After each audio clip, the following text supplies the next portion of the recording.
let's set up the system. But first, just check out how much this baby moves.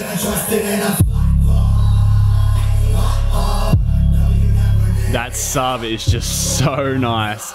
Let's set this stereo up. So I know this is the third video I've mentioned it, but I may as well just fill people in just again so it's 100% clarified.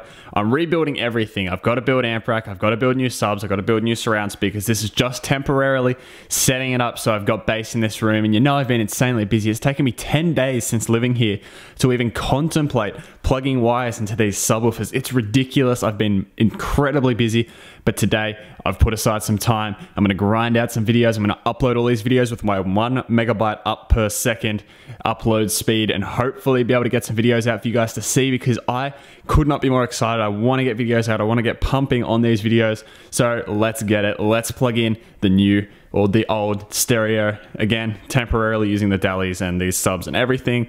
It's all temporary, but let's do it. So the first thing we're gonna start off with is hooking the Dallies up. We're gonna plug the Sony receiver just into the power point back there. It's in a power board though, because I will need power to go to the Sir and Vega amplifiers. Good focusing there from the 80D. And then what we'll do is we'll hook the Dallies up to begin with. We'll just double check that they're all working fine with the receiver. Then we'll hook up the Blu-ray player on the HDMI, and then we'll hook up one of the Sir and Vegas. I'm not going to be able to use an EQ, so I'm going to be using the the low pass filter on the amplifier, because I need to get rid of all the highs out of the amps. There's going to be no EQ because I don't know where it is.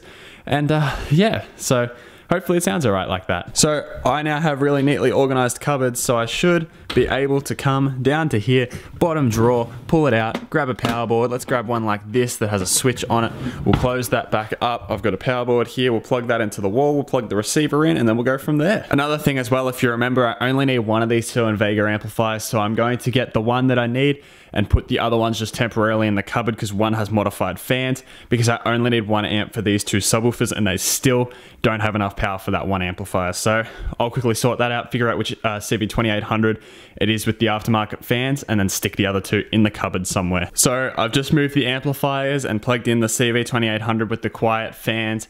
I don't know if you remember how loud they used to be, but man, that's as loud as it gets. It's unreal. It's dead silent. So I definitely will be modding the other fans in the other CV2800. I know a lot of people had concerns as far as heat goes. This does have 4 fans in it compared to the factory 2. Yes, they don't move as much air.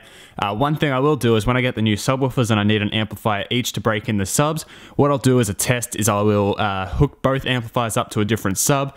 We'll run up at the same volume, same power, same everything, and then maybe after half an hour, we'll get out some temperature things, some thermal things, and measure the heat out of each amplifier. I'm not too fussed. I know these amps can get very hot. I know they have thermal protection as well.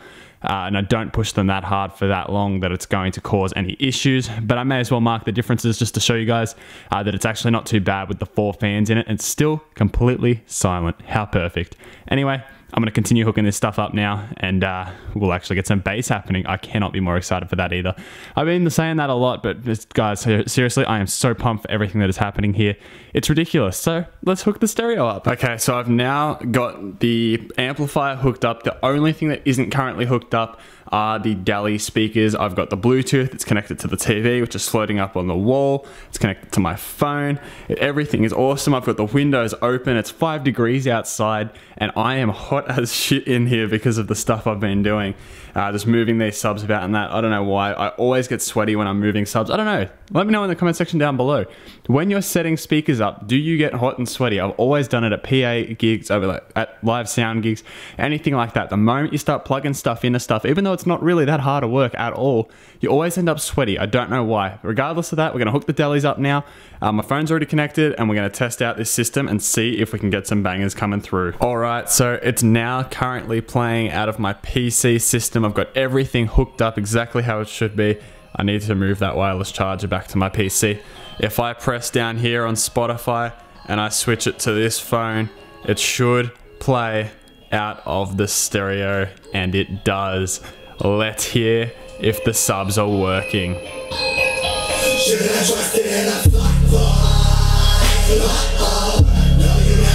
Oh yes. I can see that they're hardly even moving, and that bass is so low. This room is going to be incredible for bass. Man. Oh, I'm so keen. You know what? I'm going to do the rest of the build and the subs last because these subs have ample power to get loud in this room for now. But, oh, man. I have this absolutely cranked up right now. I am so keen to hear what this bass sounds like. I mean, normally I'd stand at the door when I film bass, but I'm just going to do it in the listening position where the bass normally isn't as loud. Let's hear what this sounds like. How hard are the subs working? They're hardly even working. That is incredible. Damn. Also, I'll just throw it in now because I know someone will say that wasn't very loud, the mic wasn't distorting and whatever. I, with my camera now, can completely set this up so the mic does not clip at all, no distortion whatsoever, and I think I'm going to film all my future videos like that because let's face it, the distortion like that doesn't sound great and it really doesn't show you what it sounds like. I mean, I can turn the delis up and set my mic up so the mic distorts like crazy with the bass with the delis, or I could just have it so it doesn't distort at all with the loudest of stereos, so I'll just set it up like that from now on in future videos. Regardless of that, that is going to be it for this video. If you guys have enjoyed this video, chuck a like on it down below. Subscribe to my channel if you haven't already for whatever reason. And with that being said, I'm going to start doing builds relatively soon, and the subs are going to be the last thing I do because these subs pound in this room. I need to build stands for the left and right. I need to build left and right speakers. I need to build an amp rack. I need to build a computer desk. I need to build rear speakers. And then we'll get onto the subs because I'm going to enjoy these Dayton subs for the longest period of time I can because they sound incredible. I'm going to hit some decaps real quick to finish this video off. This is the last time you'll hear from me. Chuck a like on the video and I really hope you enjoyed, and let's hear a decaf real quick. Let's hear a decaf.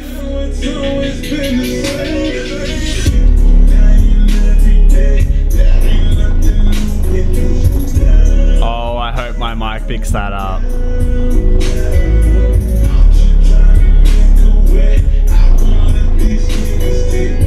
I can feel that low note just vibrating everything.